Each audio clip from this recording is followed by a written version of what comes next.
मंगलमय मंगल करण वीतराग विज्ञान नमोताई जाते भये अरहंतादि महा जो विद्यादि सागर सुधी जो विद्यादि सागर सुधी गुरु हैं हितैषी शुद्धात्म में निरत नित्य हितोपदेशी वे पाप ग्रीष्म ऋतु में जल हैं सयानी पूजूने सतत केवल ज्ञान पाने पूजूने सतत केवल ज्ञान पाने। बोले भगवान महावीर स्वामी की, आचार्य कुंद कुंद स्वामी की, आचार्य गुरुवर विद्यासागर मुनि महाराज की।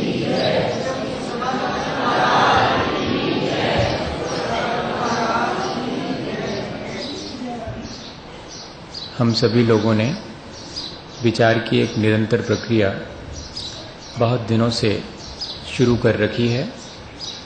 विचारों की ये निरंतर प्रक्रिया हमें बहुत सारे लाभ देती है।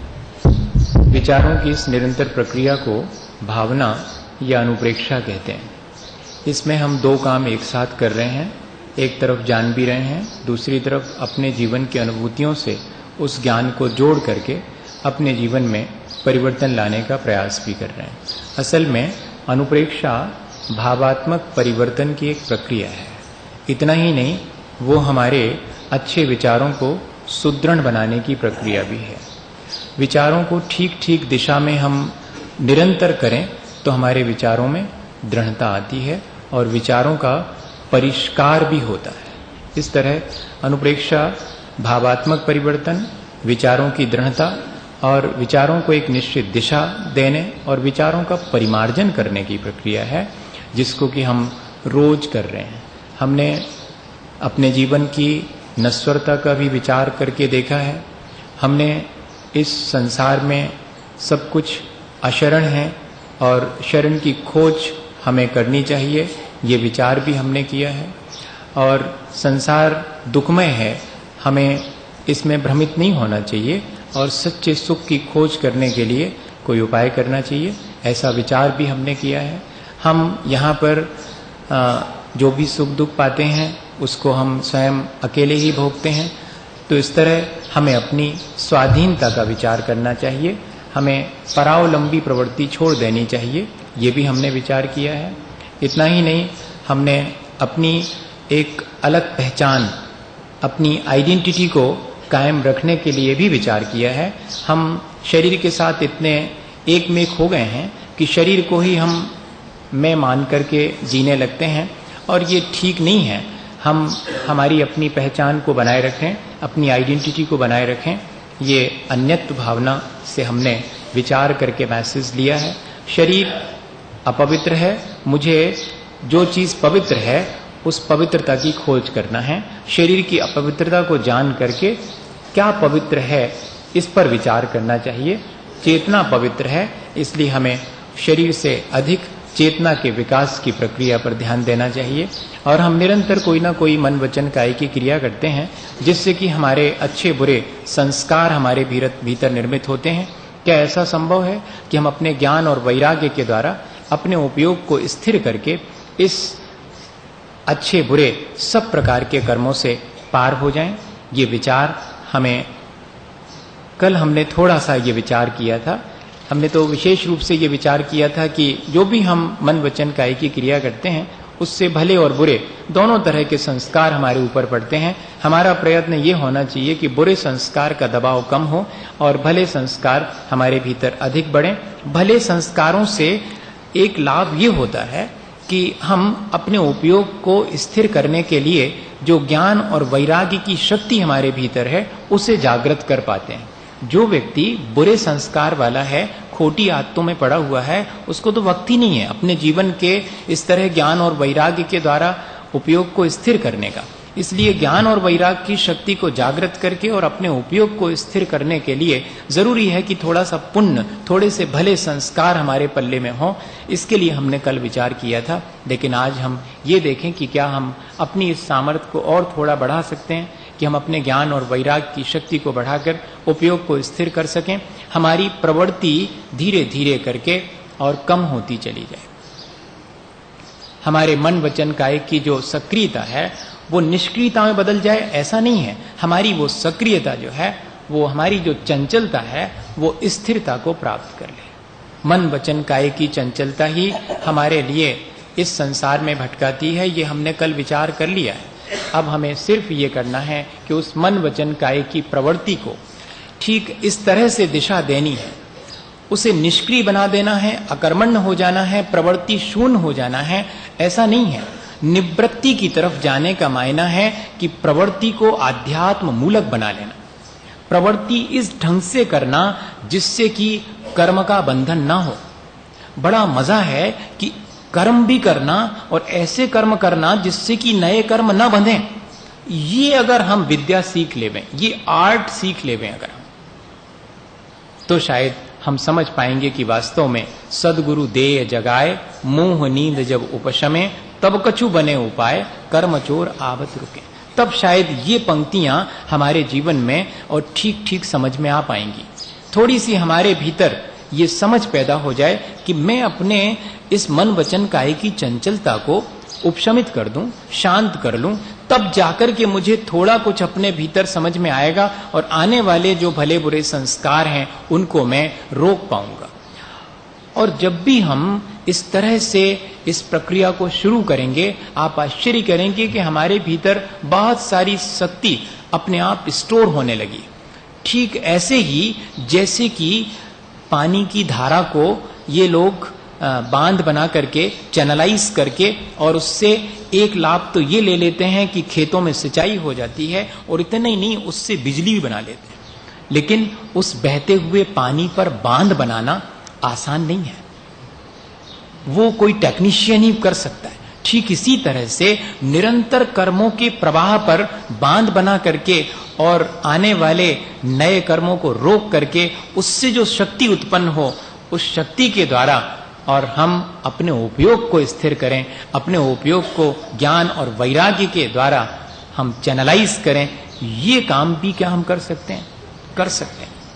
और एक बार अगर इस चीज का अभ्यास हो जाए तो कहीं भी चौपाट पे भी बैठे हों, कहीं कितनी भी विषमताओं के बीच भी बैठे हों, लेकिन हमारे मन वचन काय की स्थिरता ज्यों की त्यों बनी रहती है। आज सबसे ज्यादा शिकायत यदि कोई है तो हर व्यक्ति को यही शिकायत है कि मैं अपने मन को स्थिर कैसे करूं, मैं इन तमाम विषमताओं के बीच में भी अपने परिणाम स्थिर कैसे रख सकूं। लेकिन हमारे आचार्यों ने तो हमें ये चीज बहुत पहले ही बता दी थी। हमारी मन वचन काय की सक्रियता इतनी ज्यादा हो गई है, चंचलता इतनी ज्यादा बढ़ गई है कि हम अपनी शक्ति को व्यर्थ अपव्यय करते चले जाते हैं। हमने उसे कोई दिशा नहीं दे पाई तो वो तो डिफरेंट डायरेक्शंस में बह करके और वेस्ट हो जाएगी। और वही हुआ है। आचार्य भगवंत हमें समझा रहे हैं कि हम इस तरह का विचार करें कि क्या हम अपने इस मन वचन काय की प्रवृत्ति को एक निश्चित दिशा दे सकते हैं, एक ऐसी दिशा जिससे कि हमारा अहित ना हो, कल्याणकारी दिशा में। या तो हम मन वचन काय की समस्त प्रवृत्ति का त्याग कर देवें या फिर हम उसकी अशुभ प्रवृत्ति का त्याग कर देवें। दो में से कोई एक चीज हो सकती है। और इसीलिए शायद सूत्र जी में सूत्र रखा हुआ है कि वो जो संवर तत्व है वो कैसे प्राप्त होता है। सगुप्ति समिति धर्मानुप्रेक्षा परिचय जय चारित्रयी है। या तो हम मन वचन काय की समस्त प्रवृत्ति का स्थिर कर देवें, उसको निष्क्रिय कर दे नहीं कह रहे हैं, स्थिर कर देवें। हाँ, निष्क्रिय करना, अकर्मण्य हो जाना, प्रवृत्ति शून्य हो जाना, ये जैन दर्शन की भाषा नहीं है। निवृत्ति के मायने हैं कि मैं अपनी समस्त प्रवृत्ति को एक अपने आत्मा में ही स्थिर कर लेता हूं। कैसे स्थिर करूंगा? अपने ज्ञान के द्वारा, अपने वैराग्य के द्वारा। ये दोनों शक्तियां मुझे कैसे प्राप्त होंगी? जब मेरे अपने परिणाम इस तरह के विचारवान होंगे कि मुझे अपने ज्ञान और वैराग्य के द्वारा ये काम करना है, तब मेरे भीतर का ज्ञान और वैराग्य अपने आप जागृत होगा और मेरे परिणामों में स्थिरता आएगी। लेकिन ये काम इतना आसान नहीं है कि मन वचन काया की प्रवृत्ति को हम स्थिर कर सकें। कम से कम गृहस्थ के लिए तो आसान नहीं है, और आज वर्तमान में मुनि जनों के लिए भी इतना आसान नहीं है। महामुनि भी मन वचन काया की प्रवृत्ति को एक अंतर मुहूर्त के लिए अगर स्थिर कर देवें तो उत्तम सहनन के साथ ही ये संभव है, तब तो केवल ज्ञान ही हो जाए। लेकिन आज हम इतना तो कर सकते हैं कि मन वचन काया की प्रवृत्ति को अशुभ में जाने से तो रोक लेवें और अधिक से अधिक शुभ में स्थिर रख सकें। इतना तो हम कर ही सकते हैं। होना तो ये चाहिए था कि शुभ और अशुभ दोनों में जाने वाली जो हमारी शक्ति है, दोनों में अपव्यय होती है, वहां से रोक करके अपने आत्मा में ही स्थिर रख लेवें। लेकिन आत्मा में स्थिर कितनी देर रहा जा सकता है? जितनी देर रहा जाए उतनी देर इस मन वचन काया की समस्त प्रवृत्ति को आत्मा में स्थिर रखा जाए, फिर अशुभ में जाने से रोक लें, जाए तो शुभ में जाए और वापिस फिर से लौट करके आत्मस्थ हो जाए। वास्तव में प्रक्रिया तो ये है। एक बाबा जी के पास में एक नवयुवक यह बात जानने आया था कि संसार के बीच रह करके मैं कैसे स्थिरता प्राप्त करूं। तो उन्होंने इतना ही कहा कि मैं इसका जवाब 2-3 दिन बाद दूंगा, तुम मेरे साथ में रहो। अच्छी बात है। और सुनो, एक चीज ध्यान रखना, तुम रहो लेकिन बोलना मत। मेरे पास 24 घंटे रहो, जो कुछ भी हो रहा है उसको देखना। बोलोगे तो भगा दूंगा मैं। बोलना नहीं, चुपचाप देखना क्या होता है, मैं क्या करता हूं, लोग मेरे पास आके क्या करते हैं। ठीक है, फिर बाद में तुम्हें उत्तर अपने आप मिल जाएगा। प्रवृत्ति करना है या कि निवृत्ति करना है, दोनों का कैसे समायोजन है, बहुत आसान सी प्रक्रिया है, ज्यादा कठिन नहीं है। कितनी प्रवृत्ति करना और कितनी निवृत्ति रखना, अर्थात कितनी मन वचन काया की स्थिरता और कितना मन वचन काया के द्वारा कार्य करना। संसार के कार्य मन वचन काया के द्वारा और कषायों से समन्वित होकर के ही संपन्न होते हैं, लेकिन उन सबको भी कैसे करना ताकि जल्दी से उनसे निवृत्त हो सकें। ये प्रक्रिया इतनी आसान नहीं है, लेकिन एक उदाहरण से उन्होंने बहुत अच्छे से समझा दिया। वो युवक जो है 3 दिन तक रहा पास में, और क्या हुआ, पहले दिन साधु बाबा जी के पास में और एक व्यक्ति आया, और उस व्यक्ति ने जो है बहुत सारी भेंट में मिठाई, फल फूल इत्यादि लाए। तो बाबा जी ने सब तो रखवा लिए और उसकी तरफ आंख उठा के तक नहीं देखा। हाँ, उससे बात तक नहीं की, 2 शब्द तक नहीं कहे। वो बेचारा चुपचाप लौटने लगा बड़े दुखी मन से। तो उस युवक को उन्होंने कहा कि जाओ इसके साथ, इशारा किया। युवक साथ साथ गया उसके, पूछा उससे, बिना पूछे ही, पूछने का मन तो था लेकिन बिना पूछे ही, क्योंकि गुरुजी ने तो कह दिया था, बड़ा मन था उसका कि पूछें कैसा लगा। गुरुजी ने सब फल फूल रखवा लिए, मिठाई रखवा ली, तुम्हारी तरफ आंख तक नहीं उठाई, देखा तक नहीं, तुमसे बात करना तो दूर की बात है, कैसा लग रहा है। उसने सोचा कि पूछें, लेकिन गुरुजी ने कहा था कि नो रिएक्शन एट ऑल, कुछ भी प्रतिक्रिया मत करना, उससे पूछना मत। फिर भी बाहर जाते जाते तक उसने कहा, क्यों, तुम कब से इनके पास हो? उसने हाथ रख दिया कि कुछ नहीं कह सकते। कहने लगे, इन बाबा जी के पास कुछ नहीं मिलने वाला, देखो हम मिठाई ले आए, फल फूल ले आए, सब तो रखवा लिया है, और हमसे ठीक ठिकाने से बोले तक नहीं, आंख उठाते तक नहीं देखा। हम तो नहीं आएंगे ऐसे बाबा जी के पास। अब चला गया वो, ये चुपचाप आके फिर बैठ गया गुरु जी के पास। दूसरे दिन ऐसा हुआ कि एक और दूसरे सेठ जी फल फूल और मिठाई लेकर के आए, और उनने सब मिठाइयां जैसे ही रखी तो गुरुजी ने मिठाइयां तो कहा कि नहीं मुझे नहीं चाहिए, ना आपके फल फूल चाहिए, लेकिन सेठ जी से बड़े प्यार से बात करी, खूब हंस हंस के बात करते रहे सेठ जी से। लेकिन सेठ जी बार बार कहें ये स्वीकार कर, नहीं ये तो नहीं रखूंगा मैं, ये तो आप अपनी ले जाओ, मेरे पास तो बहुत है।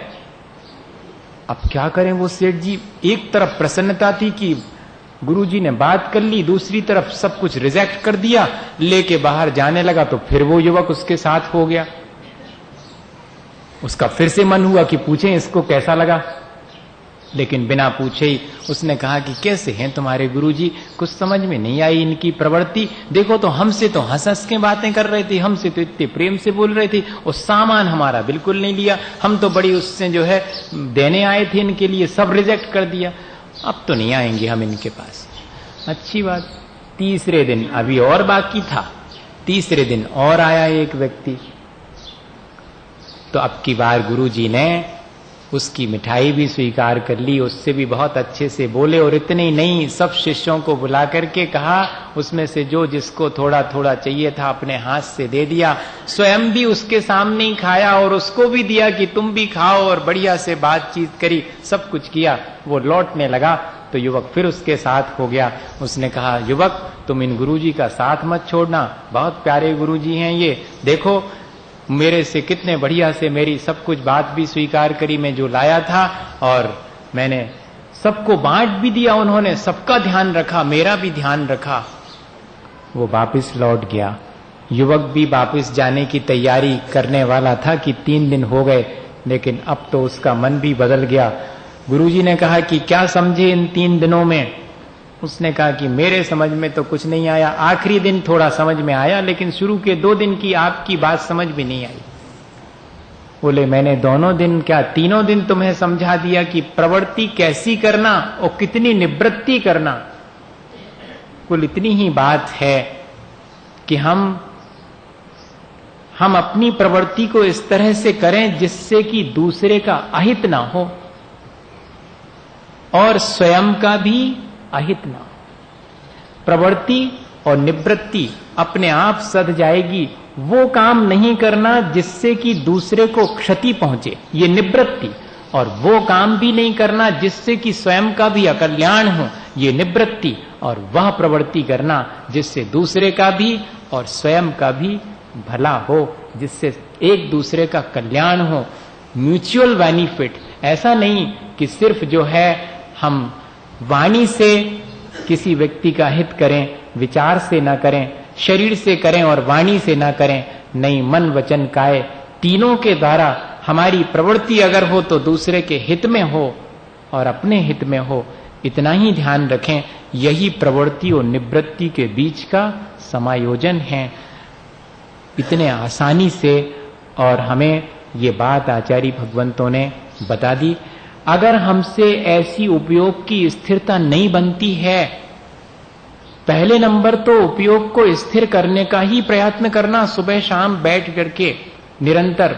और अगर प्रवृत्ति करनी पड़े मन वचन काया की, तो कैसे करना? ऐसे करना जिससे कि अपना और दूसरे का कल्याण हो। अगर कल्याण नहीं भी हो तो कम से कम इतना तो ध्यान रखें कि दूसरे का कल्याण ना हो, दूसरे की क्षति ना पहुंचे। तब फिर प्रवृत्ति कैसे करना, इसके लिए सिखाने के लिए दिया है। गुप्ती के बारे में तो समझ में आ गया। गुप्ती किसे कहते हैं? मन वचन काया की समस्त शुभ अशुभ प्रवृत्ति को स्थिर कर देना और अपने आत्मा में लीन हो जाए। आत्मलीनता ही वास्तव में गुप्ती है। ये सबसे पहले नंबर संवर का सबसे श्रेष्ठ उपाय है। अपने संस्कारों को परिमार्जित करने का, अपने आने वाले कर्मों को रोकने का सबसे बढ़िया उपाय है आत्मलीनता। लेकिन ये आत्मलीनता अगर नहीं सधे और प्रवृत्ति करना पड़े मन वचन काया की, तो कहते सावधानी रखना, बहुत सावधानी से करना। कितनी प्रवृत्ति हैं? 5 ही हैं। चलना पड़ेगा, दया और करुणा पूर्वक चलना। हाँ, अभी तक तो ऐसे चलते हो कि कांटा ना गड़ जाए, कांच ना चुभ जाए। अब ऐसे चलना जिससे जीवों पर पैर न पड़ जाए, किसी भी जीव की क्षति ना हो जाए। बस चलना, जब भी चलना कोई हर्जा नहीं है, कितने ही चलो, लेकिन उद्देश्य ध्यान में रहे कि जीवों की रक्षा मुझे करनी है। बोलो कोई बात नहीं है, जग सुहित कर सब अहित हर, श्रुति सुखद सब संशय हरें, भ्रम रोग हर जिनके वचन मुख चंद्र ते अमृत झरे। बोलना तो है, लेकिन जग सुहित कर, जिससे सबका हित हो, सब अहित हर, किसी व्यक्ति का कोई अहित ना हो। श्रुति सुखद, सुनने में भले मालूम पड़े, कर्ण प्रिय तो होना ही चाहिए, और आत्मा के कल्याण की कंडीशन पहले लगा दी। वरना हम लोग ऐसा सोचते हैं कि कड़वी बात, सच्चाई कड़वी होती है। ये बात तो ठीक है, सच्चाई कड़वी होती, लेकिन कड़वे मन से कही जाए ये नहीं लिखा आचार्यों ने। न कड़वे वचन बोले जाएं, न कड़वे मन से बोले जाएं। भले ही किसी को सच्ची बात कड़वी लगे तो लगे, लेकिन आपका बोलते समय मन कड़वा नहीं होना चाहिए, आपके वचन कड़वे नहीं होना चाहिए। ये कंडीशन बहुत बड़ी है। जग सुहित कर सब अहित हर, श्रुति सुखद सब संशय हरें। कोई डाउट क्रिएट ना हो जाए आपके बोलने से, बल्कि जो डाउट हैं वो सब क्लियर हो जाए, समाधान हो जाए। वाणी की प्रवृत्ति तो करनी है, प्रवृत्ति के लिए बिल्कुल निषेध नहीं कर रहे हैं, लेकिन चलते समय दया का ध्यान और बोलते समय हित मित प्रिय वचन का ध्यान, और भोजन करना पड़ेगा, उसके बिना नहीं चलेगा। तो भोजन करते समय का किस चीज का ध्यान रखना है? जब तप ज्ञान ध्यान सेवा, इसके द्वारा मैं कर सकूं ऐसा ही भोजन ग्रहण करूंगा, ऐसा निर्दोष भोजन ग्रहण करूं जिससे जब तप ज्ञान ध्यान और सेवा कर सकूं। ले तप बढ़ावन ये तू नहीं, तन पोषते तजी रसन। ये सबके लिए है, अकेले मुनि महाराज के जिम्मे नहीं है ये काम। जिस जिसको भी संवर करना है, जिस जिसको भी इस भावना को भाना है, उस सबके लिए है। ऐसा नहीं समझना, उनके लिए तो है ही। एक सामान्य व्यक्ति भी इस प्रक्रिया से ही अपने जीवन में उस संवर तत्व को या उस संवर भावना को भा सकता है, संवर तत्व को प्राप्त कर सकता है। और संवर भावना भाने से ही संवर तत्व प्राप्त होता है, ये ध्यान रखना। क्योंकि ये सब अनुप्रेक्षा भी संवर तत्व के प्राप्ति का एक कारण है। इस तरह से आहार भी करना है तो ऐसे करना। उठाना धरना, चीजों को लेना देना रोज अपन करते हैं, उठाधरी करते, लेन देन करते हैं। उठाधरी और लेन देन में सावधानी रखना कि ऐसा लेन देन हो जिससे परस्पर प्रेम बढ़े। उठाना धरना ऐसा हो जिससे कि जीवों को कष्ट न पहुंचे। देखो 4 चीजें हो गई, और अब रहा शरीर के मलमूत्र का विसर्जन। अपनी विकृतियों का विसर्जन भी ऐसे करना जिससे दूसरे की क्षति ना हो। बताइएगा, इसके अलावा कोई क्रिया करते हैं, कोई प्रवृत्ति करते हैं? कितनी प्रवृत्ति करते हैं? चलते हैं, बोलते हैं, खाते पीते हैं, लेन देन करते, उठाधरी करते हैं, अपने विकारों का विसर्जन करते हैं। इतने में तो जीवन चलता, और कोई छठवीं बात है क्या? मुझे बताओ। इतनी प्रवृत्ति है, लेकिन इस 5 को किस तरह से व्यवस्थित कर दिया। प्रवृत्ति तो करनी है, लेकिन इस तरह व्यवस्थित करके हम अगर करें तो हमारे कर्म करते हुए भी कर्म के बंध से मुक्त हो सकेंगे। हम कर्म कर रहे हैं, 5 प्रकार के कर्म रोज करना पड़ रहे हैं, लेकिन हम अगर उसको इस तरह आचार्यों ने जैसा संभालने के लिए कहा, जैसी सावधानी रखने के लिए कहा, वैसा करें तो सगुप्ति समिति धर्म हमेशा अपने परिणामों में क्षमा मार्दव अर्थात कोमलता, सरलता, पवित्रता, सच्चाई, ये सब चीजें हमारे अंदर बनी रहें। कभी थोड़ी थोड़ी देर को सही, 100 मौके आए गुस्से के, एक मौके पर तो क्षमा भाव धारे। 100 मौके आए जटिल होने के, एक मौके पर तो सरल हो जाएंगे, जटिल नहीं होंगे। 100 मौके आएंगे मलिनताओं के, मलिनताओं से घिरने के, लोभ करने के।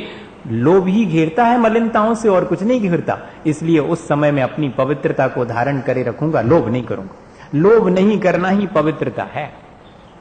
ऐसा नहीं कर सकते क्या हम?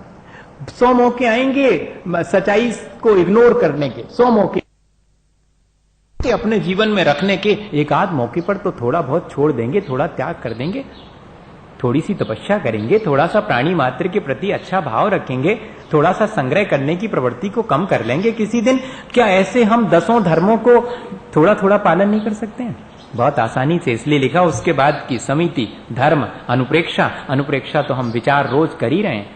सब प्रकार से हम संसार शरीर और भोगों का विचार करें, सुबह शाम बैठ करके परिचय जय, थोड़ी सी सहिष्णुता डेवलप करें, थोड़ा सा अपने जीवन को सहिष्णु बनाएं, सहनशील हों। मन वचन काया की चंचलता हमें सहनशील नहीं होने देती। जो सहनशील है उस व्यक्ति के मन वचन काया की चंचलता अपने आप स्थिर होने लगती है, खत्म होने लगती। जो व्यक्ति जितना धैर्यवान होगा, सहिष्णु होगा, वो मन वचन काया से उतनी कम प्रतिक्रिया करेगा। और हम लोग तो झट से प्रतिक्रिया कर देते हैं।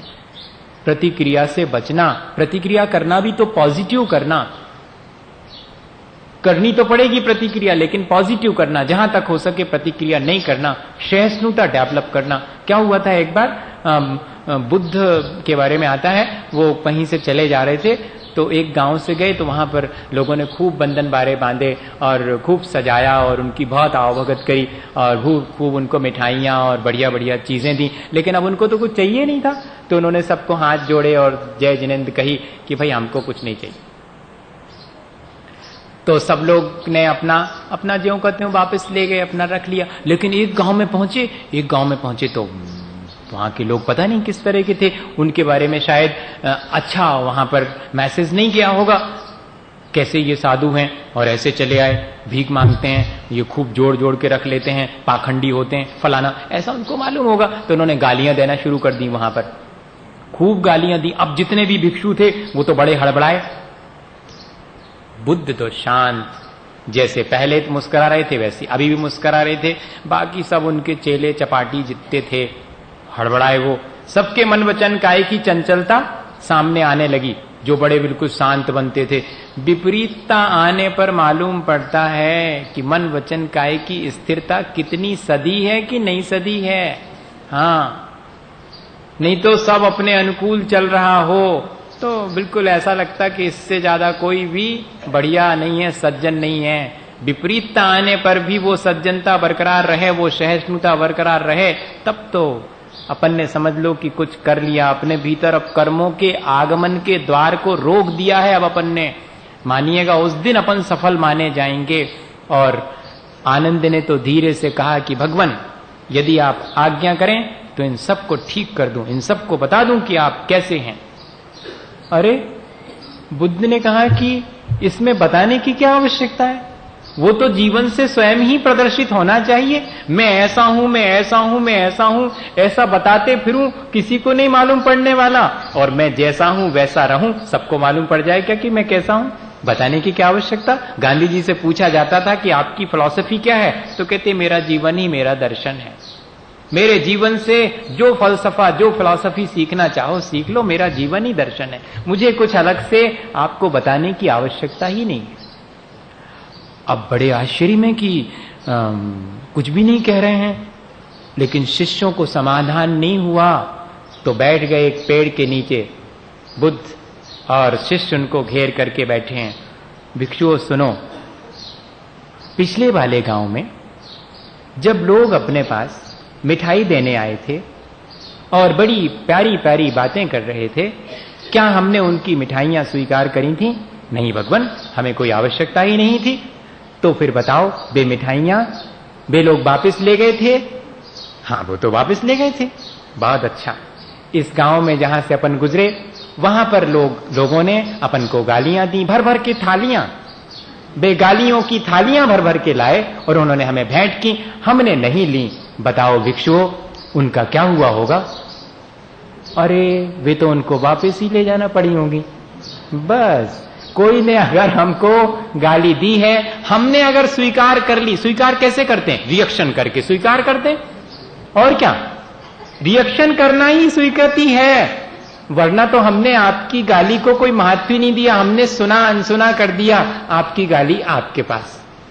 और अगर हमने कोई जवाब दे दिया तो आपकी गाली हमारे पास आ गई और जवाब आपके पास पहुंच गया।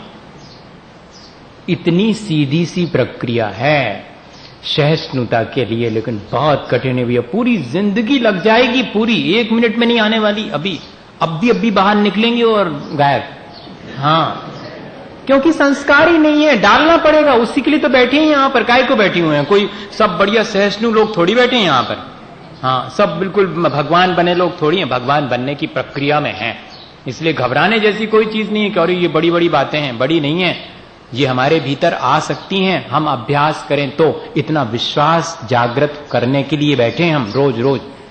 हमारे भीतर एक बार, पता नहीं किसके भीतर कब ये विश्वास जागृत हो जाएगा कि मैं कर सकता हूं, ये सब कर सकता हूं, और मैं शुरू करता हूं। बहुत हो गया, अब टू एनफ।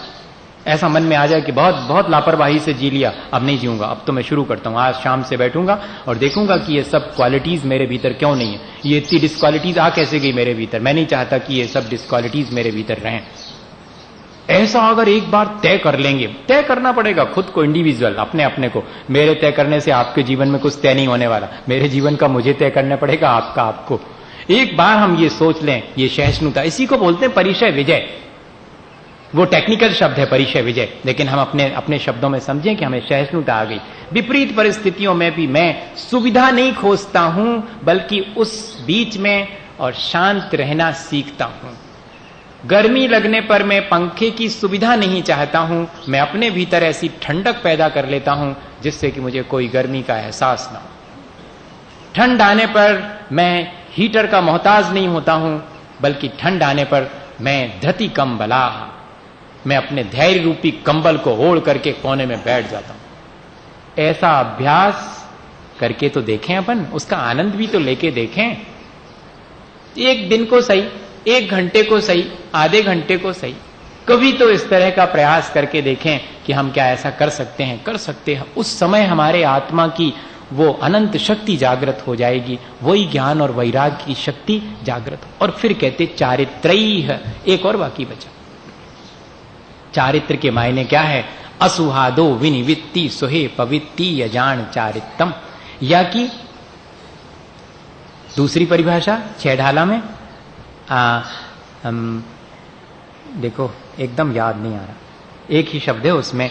आत्मरुचि का नाम सम्यक दर्शन, आत्मज्ञान का नाम सम्यक ज्ञान, और आत्मलीनता मतलब चारित्र। वास्तव में चारित्र तो है निष्कषाय होने का नाम। जितनी जितनी कषाय कमती होती जाए उतना उतना चारित्र बढ़ता चला गया। और दूसरी वास्तविक परिभाषा तो यही है, लेकिन प्रैक्टिकली पॉसिबल नहीं है। प्रैक्टिकली क्या पॉसिबल है? अशुभ से बचना और शुभ की तरफ जाना, यही प्रवृत्ति होनी चाहिए, यही आचरण होना चाहिए। रोज अपने व्यवहार को हम देखें, अपने आचरण को देखें। दूसरे का आचरण तो देखते हैं, इनका आचरण अच्छा नहीं है, इनका आचरण बड़ा खोटा है, और मेरा अपना आचरण कैसा है ये भी तो देखना चाहिए। तो रोज अपने आचरण को, अपने व्यवहार को देखें कि मेरा व्यवहार कैसा है, कहां कहां मेरा व्यवहार भला नहीं है, कहां कहां भला है। मैं भले व्यवहार और भले आचरण को सम्मान दूंगा, महत्व दूंगा। खोटे आचरण, अपने भी खोटे आचरण और अपने खोटे व्यवहार को महत्व नहीं दूंगा, उसे सम्मान नहीं दूंगा। जैसे मैं दूसरे के खोटे आचरण को सम्मान नहीं देता बल्कि उसकी बुराई करता हूं, तो अब मैं दूसरे के खोटे आचरण की बुराई तो बंद करता हूं, अपने खोटे आचरण की बुराई शुरू करता हूं। आत्मालोचना करना शुरू कर देना। अभी तो दूसरे की आलोचना करते हैं हम, अब स्वयं की आलोचना शुरू कर। अगर स्वयं की आलोचना शुरू कर दी तो कर्मों का आना रुक जाएगा। दूसरे की आलोचना करते हैं, दूसरे के खोटे व्यवहार की निंदा करते हैं, बुराई करते हैं, तो अपने लिए कर्म और बंधते हैं। उसका तो जो हो रहा सो हो ही रहा। अपने बंधने वाले कर्मों को रोकने का सबसे आसान तरीका है अपनी बुराई कर लो। बुराई तो करना है, क्योंकि वो तो आदत पड़ी है बुराई करने की। कैसे कर सकते? आलोचना करने की आदत बन गई है तो अपनी आलोचना। वो जो सुबह मैंने एक व्यक्ति से ऐसी बात कही थी, ठीक नहीं कहा। जैसे कि मैंने यहां से जाने के बाद अपनी आलोचना कर ली थी, आपको बता दिया हमने, क्योंकि कल मुझे जो डिस्टर्ब हुआ उसके बारे में कहना नहीं था। उससे जिस व्यक्ति ने वैसा किया था उसको क्षति, उसको क्षोभ पहुंचा होगा, उसको दुख लगा होगा। ये मुझे तुरंत बाहर, वहां जब बैठा था, वहां जहां टेलीविजन रखा रहता ना उस कमरे में, वहां पर, तो वहां बैठ के तुरंत ध्यान आया कि नहीं, अब आगे से इस तरह नहीं करना अपने को, नहीं तो इससे दूसरे को कष्ट पहुंचा। आपको तो पहुंचा था उससे, लेकिन आपके ऐसा कहने से कि मुझे आपसे कष्ट पहुंचा, उसको और ज्यादा कष्ट पहुंचाओ। बहुत कठिन काम है रोज रोज ये एनालाइज करते रहना और अपने को संभालते रहना, क्योंकि संस्कार तो ऐसे हैं कि फौरन अपने विपरीत कुछ भी हुआ और फौरन रिएक्शन। लेकिन रोज अगर हम ध्यान रखेंगे तो हम उस रिएक्शन को पॉजिटिव बना सकते हैं। हम दूसरे की बुराई, निंदा और आलोचना से बच करके स्वयं अपनी, अगर दूसरे की निंदा कर भी लेवें तो फौरन समझ जाएं और अपनी निंदा भी करें कि ये मैंने क्यों ऐसा करा, ये दूसरे की निंदा क्यों करी, अब मैं अपनी निंदा करता हूं, मुझे ऐसा नहीं करना चाहिए। इस तरह अगर हम इस प्रक्रिया को रोज शुरू करें, यही तो आचार्य भगवंतों ने हमें कर्मों के आगमन को रोकने के लिए विचार करने की प्रक्रिया दी है, हम अगर इस प्रक्रिया को सुबह शाम करें तो ज़रूर से हमारे जीवन में परिवर्तन आएगा, हमारा जीवन भावनात्मक रूप से और बहुत उज्जवल बनेगा, हमारे परिणाम ऊंचे उठेंगे। इसी भावना के साथ आचार्य गुरुवर विद्यासागर मुनि महाराज।